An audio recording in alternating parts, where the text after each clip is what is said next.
Opération de démoustication au quartier Caféier 1 et 2.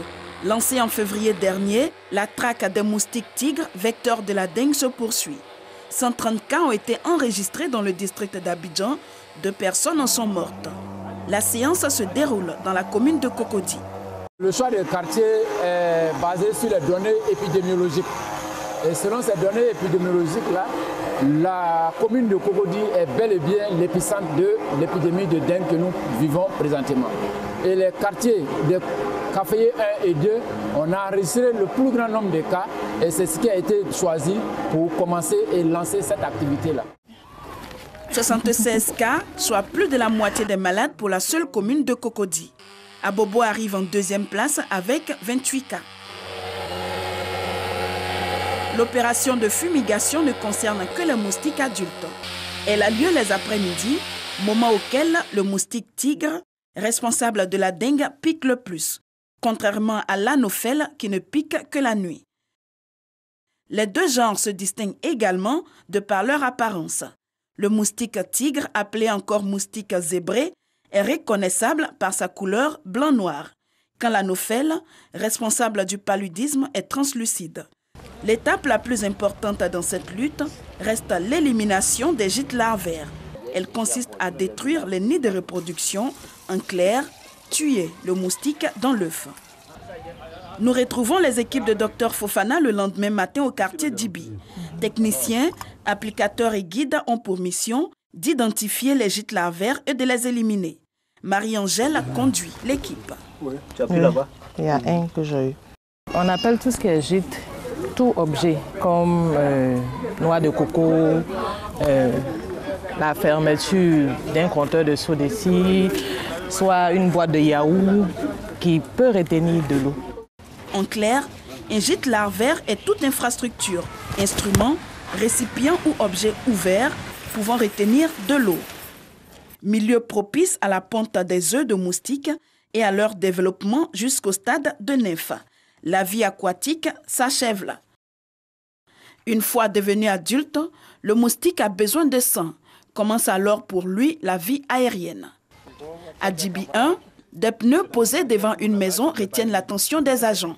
Ils contiennent de l'eau, des larves et des nymphes. C'est un gîte positif.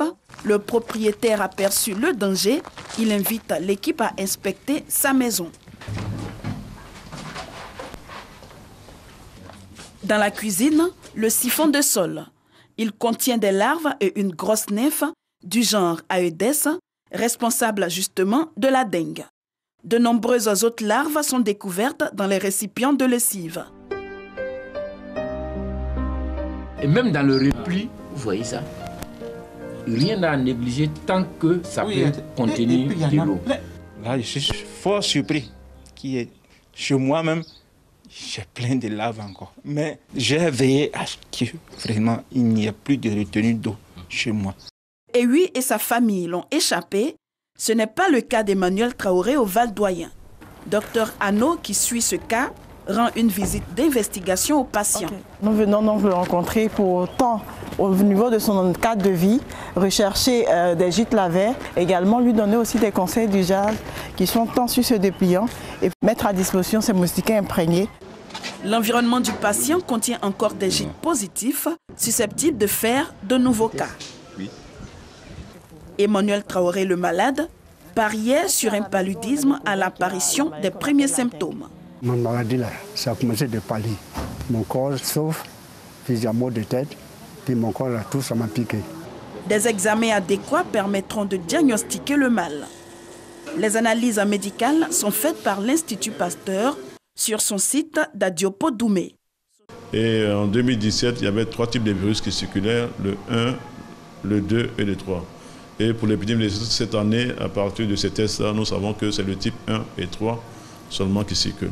Mon inquiétude se situe au niveau des tests rapides qui sont en train d'être réalisés dans certaines cliniques de la place.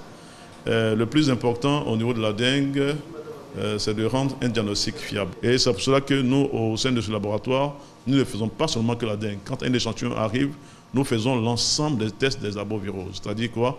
Nous faisons la fièvre jaune, nous faisons la dengue, nous faisons Zika et nous faisons chikungunya, qui sont des virus qui peuvent circuler en même temps que le virus de la dengue. Aux avant-gardes de la lutte contre l'épidémie, l'Institut national d'hygiène publique. Son premier responsable conseille aux ménages l'observance de mesures d'hygiène. Que ce soit les jouets abandonnés pour lesquels dans nos cours il y a de l'eau, ou bien que ce soit les pneus. Et les pneus sont vraiment de gros gîtes lavaires. Il y a les bananiers. Vous voyez, les plantations de bananiers, c'est des plantes à feuilles engainantes qui recueillent un peu d'eau au niveau des branches. Et donc, cette eau-là, le moustique vient y pondre des œufs. Il y a l'arbre du voyageur. Il y a même les carcasses des véhicules. Il y a les bâches qu'on voit souvent. Il y a même des canaris. On a fait un médicament dans le canari. On a laissé de l'eau dedans, on a oublié. Les moustiques vont venir pondre leurs œufs dedans.